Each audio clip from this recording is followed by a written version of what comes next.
ദാ ഈ കാണുന്ന ഈസിയായ സോഫ്റ്റായ പൊറോട്ട നമുക്ക് വീട്ടിലൊന്ന് ഉണ്ടാക്കി വയ്ക്കാമല്ലോ.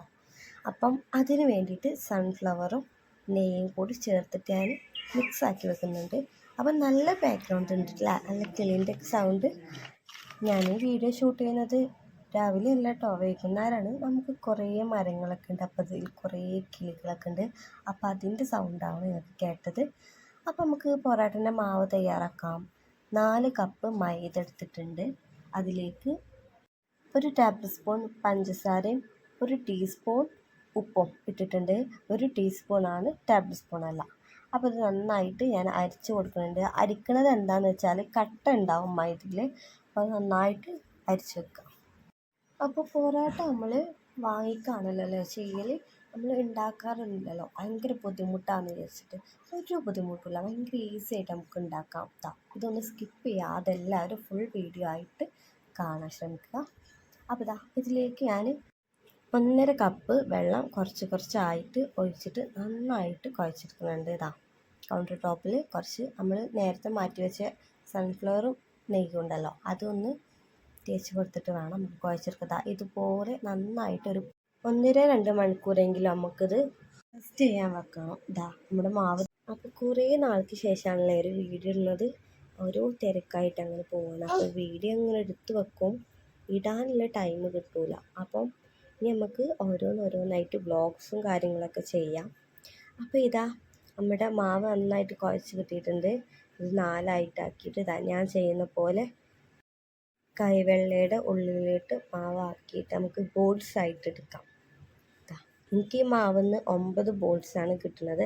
അപ്പോൾ അതിലേറെ ക്വാണ്ടിറ്റി വേണമെന്നുണ്ടെങ്കിൽ നമ്മൾ മൈദമാവ് കുറച്ച് കൂട്ടിയെടുക്കാം.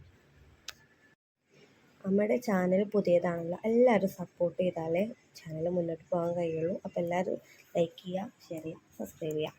അപ്പോൾ ഇതിലേക്ക് നമ്മുടെ എണ്ണ നമ്മൾ തേച്ച് കൊടുക്കണം. നമ്മൾ മാവുണ്ടല്ലോ ഒരിക്കലും ഡ്രൈ ആക്കാൻ പറ്റില്ല, കാരണം ഡ്രൈ ആക്കി കഴിഞ്ഞാൽ നമുക്ക് സോഫ്റ്റായിട്ട് കിട്ടില്ല പൊറോട്ട.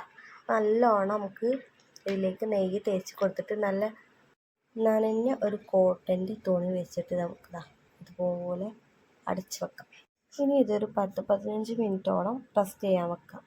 റെസ്റ്റിംഗ് ഒക്കെ കഴിഞ്ഞിട്ട് ഒന്നുകൂടി വലിയതായിട്ട് വരും. ഇതുപോലെ കൈ വെച്ചിട്ടൊന്ന് നന്നായിട്ട് നമ്മൾ പരത്തിയെടുക്കണം. വേറെ ഒന്നും നമ്മൾ ഉപയോഗിക്കേണ്ട, ടൂൾസൊന്നും ഉപയോഗിക്കേണ്ട. ഇങ്ങനെ അടിക്കുകയാണെങ്കിൽ അടിക്കാം, ഇല്ലെങ്കിൽ കൈ കൊണ്ട് പരത്തിയെടുക്കാം. ഞാൻ ഒന്ന് മാത്രമേ അടിച്ചിട്ടുള്ളൂ. ഇങ്ങനെ നന്നായിട്ട് പരത്തിയിട്ട് നമ്മളിതാ കത്തി വെച്ചിട്ട് ഇങ്ങനെ വരഞ്ഞ് കൊടുക്കുകയാണ്. അപ്പോൾ നമ്മൾ പൊറോട്ടയ്ക്ക് ലെയർ കിട്ടാൻ വേണ്ടിയിട്ടാണ് നമ്മളിങ്ങനെ ചെയ്യുന്നത്. അപ്പോൾ നന്നായിട്ട് വരഞ്ഞ് കൊടുക്കണം. ഇനി നൂൽ പൊറോട്ടയാണെന്നുണ്ടെങ്കിൽ നമ്മൾ ഇത്ര ഗ്യാപ്പ് വേണ്ട, ചെറിയതായിട്ട് ലെയർ ആക്കി കൊടുത്താൽ മതി. നമ്മൾ സാധാ നോർമൽ പൊറോട്ട ആയതുകൊണ്ടാണ് ഇത്ര ഗ്യാപ്പ് വരുന്നത്. ഇങ്ങനെ വെച്ചിട്ട് നമുക്കിത് ചുരുട്ടിയെടുക്കണം. അപ്പോൾ പൊറോട്ട ഇഷ്ടപ്പെടാത്ത മലയാളികൾ ഉണ്ടാവില്ല അല്ലേ? അപ്പം എല്ലാവരും ഒരു വട്ടം ചെയ്ത് നോക്കണം. നമ്മളെപ്പോഴും വാങ്ങണതല്ലേ ഉള്ളൂ, നമുക്കിങ്ങനെ ഒരു ടോപ്പ് ഉണ്ടാക്കാൻ ശ്രമിക്കാം. ഇതുപോലെ ആക്കിയെടുക്കണം. എന്നിട്ട് ഇത് നമ്മൾ മാറ്റി വെക്കണം. അപ്പോൾ ഇതും നെയ്യൊക്കെ ബ്രഷ് ചെയ്തിട്ട് ഒരു നനഞ്ഞ കോട്ടൻ്റെ ടവലിൽ നമ്മൾ ഇങ്ങനെ വെച്ച് കൊടുക്കാം. അപ്പോൾ നമ്മൾ ആദ്യം ചെയ്തത് വേണം നമുക്ക് പരത്തിയെടുക്കാൻ. അപ്പോൾ ലാസ്റ്റ് ചെയ്ത ഡോക്കൊക്കെ കുറച്ച് റസ്റ്റ് കിട്ടും.